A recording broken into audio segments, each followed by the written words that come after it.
बहुत कष्ट में, बहुत दुविधा में, बहुत कन्फ्यूजन में है सिंह राशि के जातक, क्योंकि समझ ही नहीं आ रहा है कहाँ जाएं, क्या करें। इतने समय से जो काम कर रहे थे वो ना इधर जा रहा है ना उधर जा रहा है। परिवारजनों के साथ संबंध अटके हुए हैं, ना इधर ना उधर, बहुत सारी चीज़ों में आप मध्य में अटके हुए हैं। तो क्या करें, बताती हूँ मैं आपको कैसा रहेगा आपका नवंबर मास सिंह राशि के जातकों के लिए। नमस्कार, स्वागत है आपका दीपा ज्योतिष में, और स्वागत है मेरे चैनल 21st सेंचुरी मॉम में। सिंह राशि के जातकों का ये समय कुल मिलाकर के कन्फ्यूजन का समय है। ऐसा कन्फ्यूजन जो आपको अपने जॉब से रिलेटेड है, बिजनेस से रिलेटेड है, परिवार से रिलेटेड है, खुद कहाँ जाएं, किधर जाएं, क्या करें क्या ना करें, डिसीजन लेने का समय है और आप बहुत इनडिसिसिव हो रहे हैं। सबसे पहले बात कर लेते हैं कि क्या है ग्रहों की स्थिति आपके चार्ट में। अगर आप मेरे चैनल पर नए हैं तो मेरी प्रार्थना है कि इसको सब्सक्राइब ज़रूर कर लें और बेल आइकन का बटन दबा लें ताकि मेरे अगले नोटिफिकेशंस आपको जल्दी मिल सके। तो ग्रहों की स्थिति देख लेते हैं कैसी है। देखिए, ये मैं आपको शुरू में ही बता दूं कि ये जो वीडियो मैं बना रही हूँ ये सिंह लग्न और सिंह राशि दोनों पर आधारित है या दोनों के लिए एप्लीकेबल है। तो बात करते हैं, क्योंकि हम काल पुरुष की कुंडली में जिस राशि की बात करते हैं उस राशि को प्रथम घर में रख करके देखते हैं। तो प्रथम घर में हमारे हिसाब से अब सिंह राशि को हमने रखा है क्योंकि हम चर्चा कर रहे हैं सिंह राशि की। तो आपके प्रथम घर में चंद्रमा 6, 7 और 8 तारीख को यानी दिवाली के पहले रहेंगे। दूसरे घर में कन्या राशि जिसके स्वामी बुध हैं, यहाँ पर शुक्र 3 नवंबर से आ जाएंगे और 30 अक्टूबर के बाद केतु आ चुके हैं। शुक्र यहाँ लक्षाधिपति योग बनाएंगे, मैं बताऊंगी जब इस सेकेंड हाउस को डिस्कस करूंगी इसके क्या रिजल्ट्स होंगे। बात करते हैं पराक्रम भाव की तीसरे घर की। जो दूसरा घर है वो आपका धन और कुटुंब का घर है, तीसरा घर आपका पराक्रम भाव है। पराक्रम भाव में तुला राशि है और सूर्य नीच के होकर के तुला में बैठे हुए हैं और मंगल भी साथ में है। 15 तारीख तक मंगल यहाँ रहेंगे और 16 तारीख तक सूर्य यहाँ रहेंगे। उसके बाद बात करते हैं चतुर्थ भाव की। तो चतुर्थ भाव में इस समय वृश्चिक राशि जिसके स्वामी मंगल हैं। 16 नवंबर को मंगल स्वराशि में आ जाएंगे आपके चतुर्थ भाव में और 17 नवंबर को सूर्य भी इस घर में आ जाएंगे। यहाँ शुक्र उपस्थित हैं बुध उपस्थित हैं शत्रु राशि में। आपके चौथे घर में बुध हैं जो कि शत्रु राशि में विराजमान है। बात करते हैं आपके पांचवें घर की। तो पांचवें घर में धनु राशि जिसके स्वामी बृहस्पति हैं। छठे घर की बात करें तो मकर राशि है जिसके स्वामी शनि हैं और जो केंद्र में बैठे हुए हैं आपके सातवें घर में कुंभ में शश नामक पंच महापुरुष राजयोग बना करके आपके सातवें घर में विराजमान है। बात करते हैं आठवें घर की। 30 अक्टूबर से राहु मीन राशि में आपके आठवें घर में आ गए हैं जो 18 महीने रहेंगे। केतु भी आपके सेकेंड हाउस में 18 महीने रहेंगे और राहु भी आपके आठवें घर में 18 महीने रहेंगे। This is going to be a turning point for you. मैं डिस्कस करूँगी कैसे क्या इम्पैक्ट ये देंगे। हालांकि मैंने एक वीडियो ऑलरेडी बनाया है कि राहु के परिवर्तन का, केतु का अभी मैं नहीं बना पाई हूँ, समय नहीं मिला। राहु के परिवर्तन का पूरी 12 राशियों पर क्या इम्पैक्ट होगा। अगर हो सके समय मिले तो आप उसको एक बार ज़रूर देखिए, आपको एक गाइडेंस मिलेगी कि हम क्या कर सकते हैं क्या नहीं कर सकते। क्योंकि मैं हमेशा कहती हूँ कि एस्ट्रोलॉजी एक रेमेडियल साइंस है। इसका पर्पज़ ये है कि जो अच्छा हो सकता है हम उसको और अच्छा करें और जो बुरा होने की संभावना है उसके इम्पैक्ट को हम अपने रेमेडीज से कम कर पाएँ। बात करते हैं आपके नवे घर की। तो नवे घर में बृहस्पति बहुत सुंदर स्थिति में विराजमान है, तीनों त्रिकोण को कंट्रोल किए हुए हैं। क्यों? क्योंकि खुद बैठे हैं नवे घर में और तीसरे घर पर उनकी 7वीं दृष्टि और 5वें घर पर उनकी 9वीं दृष्टि है जो कि अमृत दृष्टि है। बात करते हैं आपके 10वें घर की। तो 10वें घर में वृष राशि है जिसके स्वामी शुक्र आपके धन भाव में बैठ करके, कर्म का स्वामी धन भाव में बैठ करके लक्षाधिपति योग बना रहा है। बात करते हैं आपके 11वें घर की। तो 11वें घर में यानी कि लाभ भाव में मिथुन राशि जिसके स्वामी बुध शत्रु राशि में चौथे घर में बैठे हुए हैं। बात करते हैं 12वें घर की। तो 12वें घर में कर्क राशि है जिसके स्वामी चंद्रमा है। चंद्रमा का 12वें होना अच्छा नहीं मानते। तो मैं एक एक करके सारे घरों का विश्लेषण करूंगी। सबसे पहले बात करते हैं आपके फर्स्ट हाउस की। तो फर्स्ट हाउस में चंद्रमा 6, 7 और 8 3 दिन रहेंगे। सूर्य के साथ थोड़ा सा आप डिप्रेसिंग मूड में रहेंगे, थोड़ा कन्फ्यूजन के मूड में रहेंगे। जैसे कि मैंने कहा कि ये महीना ऐसा रहेगा कि आप ऊहा-पोह की स्थिति में रहेंगे।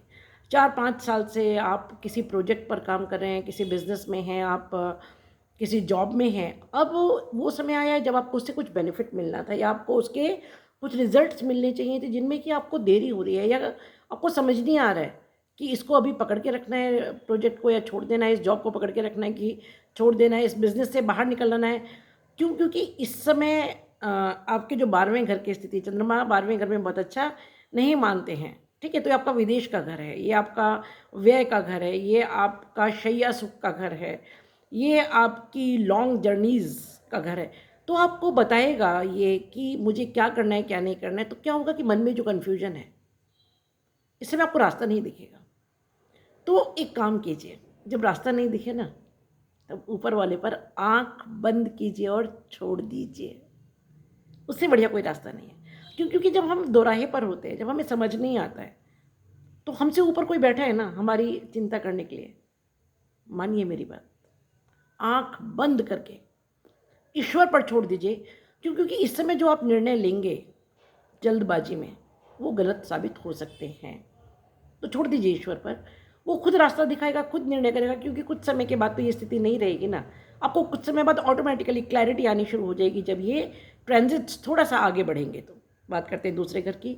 तो शुक्र, क्योंकि यहाँ पर लक्षाधिपति योग बना रहे हैं, तो आपको कोई पुराना रुका हुआ पैसा जिसकी आपने उम्मीद छोड़ दी थी या जिसके बारे में आप कन्फ्यूजन में थे, वो इस समय मिलेगा। आपको फाइनेंशियल बेनिफिट बहुत सारा होगा, हालांकि खर्चा भी होगा। इस समय अच्छे खर्चे का भी योग है ना? क्योंकि 8वें घर की दृष्टि, राहु की भी तो दृष्टि है ना। हो सकता है आप कुछ ऐसे खर्चे कर डालें जो सिर्फ शो ऑफ के लिए हों, या आप सोच रहे छोड़ो ना, कोई फ़र्क नहीं पड़ता, अब तो इस समय हाथ में पैसा है, चलो ये कर लेते हैं, वो कर लेते हैं। ये नहीं कीजिएगा। हो सके तो अपने खर्चों को संभालिएगा।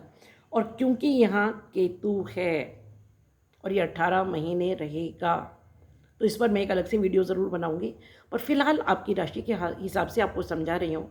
देखिए, दूसरा घर सिर्फ धन का घर नहीं है, ये आपके कुटुंब का घर है, ये आपकी वाणी का घर है, ये आपके खाने का घर है, भोग्य पदार्थों का, ये ईटिंग हैबिट्स। तो वाणी को विशेष रूप से संभालिएगा। कुछ जगह जहाँ पिछले 1-1.5 साल में, 2 साल में आपको एक्सट्रीम अटैचमेंट हुआ था, वहाँ से अब कुछ चीज़ें टूटेंगी। आपको लोगों के ट्रू फेसेस पता लगेंगे। और जिन लोगों पर आपको ये लगातार ये तो अपने नहीं हैं, ये मेरे काम नहीं आएंगे, ऐसे लोग काम आएंगे जहाँ से आपको लीस्ट एक्सपेक्टेड होगा कि अरे नहीं, ये तो मेरे अपने नहीं है, ये तो मेरे लिए कुछ करने वाले नहीं हैं। वो लोग आपको काम आएंगे। लेकिन जो काम आए वो भी, और जो काम नहीं आए वो भी, किसी के भी साथ कठोर वाणी का प्रयोग ना करें। मैं फिर से कहती हूँ, कठोर वाणी का प्रयोग ना करें। क्योंकि सिंह राशि के जो स्वामी हैं वो सूर्य हैं, और सूर्य आपकी वाणी में कठोरता देते हैं। सिंह राशि के लोग कम बोलते हैं, लेकिन जितना बोलते हैं वो बहुत ख़तरनाक बोलते हैं। कुछ ऐसी बातें मत बोल दीजिए जिन्हें लोग दिल में लेकर के पूरी ज़िंदगी के लिए बैठ जाएं, पहली बात। दूसरी बात, आपको बाद में कभी रिपेंटेंस हो कि अरे क्यों बोल दिया, नहीं बोला होता तो कितना अच्छा होता ना। क्योंकि एक कहावत है कि शब्द जब तक मुंह के अंदर हैं वो हमारे गुलाम हैं, लेकिन वही शब्द जब मुंह से बाहर निकल जाते हैं तो हम उनके गुलाम हो जाते हैं। तो ऐसी गलती मत कीजिएगा। ये मेरी विशेष चेतावनी है आपको। क्योंकि अपनी कर्कश वाणी के कारण आप कहीं भी, अपने जॉब प्लेस पर, अपने बिजनेस में, अपनी फैमिली में, कहीं भी अननेसेसरीली अपने लिए प्रॉब्लम्स क्रिएट कर सकते हैं। क्योंकि काफ़ी समय आप लोगों का ऐसा रहा है जब उंठा का समय था, कन्फ्यूजन्स का समय था, फाइनेंशियल प्रोग्रेस मिली आपको, लेकिन उसके साथ दिल में कहीं अशांति थी। तो उस दिल की अशांति को किसी दूसरे के ऊपर मत उड़ेल दीजिएगा। ऐसा ना हो कि बाद में आप पछताते रह जाएं। और इस समय किन्हीं ऐसे रिश्तों को हमेशा के लिए खो दें जिनके बारे में आप शायद जानते ही नहीं हैं कि वो लोग आपके लिए जान भी दे सकते हैं। क्योंकि कहते हैं ना कि हाथ का मारा हुआ इंसान भूल सकता है, शब्दों की चोट इंसान नहीं भूल पाता। मैंने बहुत लंबा खींच दिया इस विवरण को, लेकिन बहुत ज़रूरी था। बात करते हैं आपके तीसरे घर की। तो तीसरे घर में मंगल और सूर्य हैं, तो बहुत ज़बरदस्त मेहनत कराएंगे, स्पीड आपको देंगे। यात्राएं होंगी छोटी, उनसे बहुत बेनिफिट भी होगा यात्राओं से। और यात्राओं के समय थोड़ा सा, फिर मैं वही कहती हूँ, अपने क्रोध को और अपनी वाणी को संभालिएगा। जब 16 नवंबर के बाद मंगल स्वराशि में आ जाएंगे और सूर्य भी यहाँ आ जाएंगे, तो सूर्य का यहाँ होना थोड़ा सा माता के स्वास्थ्य के लिए अच्छा नहीं है। आप अपना भी हार्ट को थोड़ा सा संभालिएगा। हालांकि भूमि भवन वाहन से रिलेटेड कोई आपके ड्रीम्स है, कोई प्लानिंग है जिसे कि आप आगे बढ़ाना चाहते हैं, वो डेफिनेटली अब एग्जीक्यूट होगी। आप डेफिनेटली उस फील्ड में आगे बढ़ पाएंगे। बुध यहाँ पर क्योंकि शत्रु राशि में है और वो भी लाभ स्थान के स्वामी होकर के यहाँ क्योंकि बैठे हुए हैं, तो इसलिए, और सेकंड हाउस के भी स्वामी हैं, है ना, धन भाव का और लाभ भाव का स्वामी क्योंकि शत्रु राशि में बैठा हुआ है। तो जैसा कि मैंने कहा कि धन तो आएगा क्योंकि लक्षाधिपति योग है सेकंड हाउस में, लेकिन उसको आप कहीं गलत इन्वेस्टमेंट, कहीं गलत खर्चा, कहीं फालतू की चीज़ों में उड़ा ना दें, ये ध्यान रखें। और अपने स्वास्थ्य का विशेष ध्यान रखें। माता जी के स्वास्थ्य का विशेष ध्यान रखें क्योंकि सूर्य को चौथे घर में हार्ट के लिए बहुत अच्छा नहीं माना जाता है, ना खुद के लिए ना माता जी के लिए। बात करते हैं पाँचवें घर की। तो पाँचवें घर में धनु राशि जिसके स्वामी बृहस्पति हैं, और आपके नवें घर में उपस्थित बृहस्पति अपनी नवम दृष्टि, जो कि अमृत दृष्टि है पूर्ण रूप से, वो आपके पाँचवें घर पर डाल रहे हैं। तो हो सकता है आप कुछ नया एजुकेशन के बारे में सोचें। कुछ पहले आपने सोचा था मैं ये कर लूँ, मैं वो कर लूँ, आप तब नहीं कर पाए थे। इस समय आप सोचेंगे और उसको एग्जीक्यूट कर पाएंगे। जो स्त्रियाँ संतान सुख की ओर अग्रसर होना चाहती हैं उनके लिए बहुत अच्छा समय है, बहुत अच्छा। You can think about it and just proceed. संतान से आपको कोई खुशखबरी मिलेगी, विद्या के क्षेत्र में आप आगे बढ़ेंगे, अध्यात्म के क्षेत्र में आगे बढ़ेंगे, और हो सकता है कि आप कुछ आध्यात्मिक यात्राएं करें इस समय। पिता के साथ संबंध थोड़े सुधरेंगे जो पहले से खराब थे। क्यों? क्योंकि आपका जो नवा घर है वो पिता के घर का, वहाँ का कारक है पिता, और वहाँ जुपिटर बैठे हुए हैं जो कि नवे घर के खुद के कारक है। तो आपको भी सद्बुद्धि देंगे और पिता को भी सद्बुद्धि देंगे। हो सकता है काफ़ी लंबे समय से पिता के साथ कुछ अनबन चल रही हो या मतभेद हो या किसी बात को लेकर के पिताजी नाराज़ हो या आप नाराज़ हो, उसमें अब थोड़ा सा सुधार, थोड़ा तो क्या काफ़ी ज़्यादा सुधार आने की संभावना है क्योंकि बृहस्पति जब यहाँ बैठे होते हैं तो संबंधों को सुधारते हैं। बात करते हैं आपके छठे घर की। तो छठे घर के स्वामी सातवें घर में बैठे हैं, रोग ऋण और शत्रु के स्वामी। तो यहाँ शश नामक पंच महापुरुष योग बना रहे हैं, केंद्र में हैं। सातवीं दृष्टि क्योंकि उनके आपके फर्स्ट हाउस पर है, और दशम दृष्टि फोर्थ हाउस पर है, और तीसरी दृष्टि आपके नवम भाव पर है। तो इस समय शनि आपके लिए बहुत कुछ करके जाएंगे, बहुत कुछ ऐसा अच्छा कर जाएंगे कि जो आपने नहीं सोचा होगा। हाँ, स्पाउस के साथ थोड़ा सा आपके रिलेशंस में प्रॉब्लम आ सकती है, फिर मैंने वही कहा वाणी का विशेष ख्याल रखिएगा। लेकिन कुल मिलाकर के शनि की जो ये स्थिति है सेवन्थ हाउस में, क्योंकि 4 तारीख के बाद शनि मार्गी हो रहे हैं, तो 4 तारीख के बाद कुछ ऐसा इम्प्रूवमेंट आएगा जिसकी आपने उम्मीद नहीं की होगी। हो सकता है आप अपने पेरेंट्स के पास जाएं क्योंकि चौथा घर आपके पेरेंटल होम का घर है। आप अपने पेरेंट्स के पास जा सकते हैं, पेरेंट्स के साथ आपके रिलेशंस अच्छे होंगे, मधुरता होगी, और अपने खुद के लिए भी आप विचार करेंगे। हालांकि खुद की प्रोग्रेस स्लो होगी, आपका जो भी काम चल रहा है वो स्लो होगा, उसमें अचानक तो कुछ नहीं होगा, लेकिन ये जो स्लोनेस है ना, ये जो स्लगिशनेस है, इसको इस समय एक बूंद मान के चलिए। हालांकि आपको इरिटेट करेगी, आपको कॉन्फिडेंस को शेक करेगी, आपके मन में कन्फ्यूजन क्रिएट करेगी, पर मान के चलिए कि जो डिले हो रहा है ना, ये किसी शुभ चीज़ के लिए हो रहा है।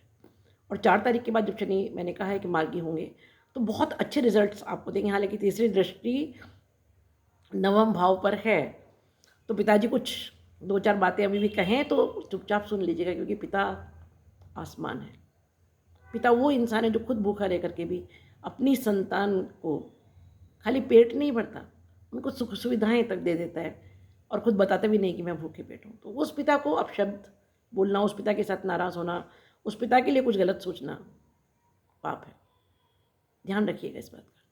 बात करते हैं आपके 8वें घर की। तो राहु क्योंकि 8वें घर में है और 18 महीने हैं, पर ये अच्छी बात है क्योंकि मीन राशि में है, बृहस्पति की राशि है जल तत्व में, तो ठंडे दिमाग से आराम से सोचेंगे। आपको यहाँ ससुराल से बेनिफिट मिलेगा, रिसर्च में बेनिफिट मिलेगा, कुछ गड़ा हुआ धन या गड़ी हुई संपत्ति या गड़े हुए ज़मीन के नीचे की जो चीज़ें हैं, आर्कियोलॉजिकल सर्वे से अगर आप रिलेटेड हैं, आप रिसर्च में हैं, आप ऑकल्ट में हैं, आप स्पेकुलेशन में हैं, आप दूसरों का पैसा अगर मैनेज करते हैं, आप सीए हैं, तो आपको इस समय बहुत बढ़िया out of the box bouncing results यहाँ मिलेंगे।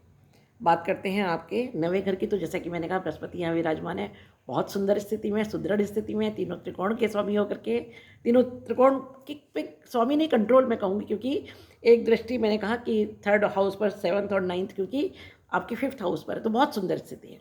नवे घर का बृहस्पति बहुत कुछ लेके जाता है, यात्राएं, यात्राओं से सुख, पिता से सुख हो सकता है, पिताजी आपके लिए कुछ बहुत अच्छा सोचे, कुछ इन्वेस्ट करें, कुछ प्रॉपर्टी आपको दे, आपके अगले आगे आने वाले भविष्य के लिए कुछ सेटलमेंट कर रहे हों, है ना। कोई गुरु मिलेगा, गुरु से बेनिफिट होगा, लंबी यात्राएं होंगी, यात्राओं से लाभ होगा, और हो सकता है कि आपका इस समय कुछ खर्चा आध्यात्मिकता पर, पूजा पाठ पर, किसी शुभ काम में खर्च हो। बात करते हैं 10वें घर की, तो 10वें घर जो कि आपका कर्म का घर है, उसके स्वामी लक्षाधिपति योग बना रहे हैं 2nd हाउस में, हालांकि केतु के साथ है, लेकिन इस समय ये जो योग है ये आपको कर्म से यानी आपका चाहे जॉब है, बिजनेस है, आप सीए हैं, ख़ासतौर से अगर आप आईटी में हैं या आप इंटरनेट से रिलेटेड कोई काम कर रहे हैं, आप कम्युनिकेशन में, आप प्रेस में हैं, आप मीडिया में हैं, तो आपको ज़बरदस्त कोई बेनिफिट दे करके जाएगा। लेकिन इस पैसे को संभालिएगा, क्योंकि ये पैसा जैसे आएगा वैसे ही चले जाने की भी पॉसिबिलिटी। क्यों? क्योंकि राहु की 7वीं पूर्ण दृष्टि आपके 2nd हाउस पर है। बात करते हैं आपके 11वें घर की, तो मिथुन राशि जहाँ पर है, इनके स्वामी क्योंकि शत्रु राशि में बैठे हुए हैं, मैंने कहा कि लाभ भाव, 11वां भाव आपका लाभ भाव है, तो हो सकता है लाभ का मतलब, मैं हर वीडियो में कहती हूँ, केवल धन का लाभ नहीं है, मन का लाभ, आत्मा का लाभ, संतोष, कुटुंब का लाभ, हर प्रकार का लाभ है। तो उस लाभ में थोड़ी कमी आएगी, क्यों? क्योंकि बुध इस समय शत्रु राशि में, हालांकि सूर्य के आने के बाद वो शेर हो जाएंगे, सूर्य राजा, मंगल सेनापति और बुध राजकुमार।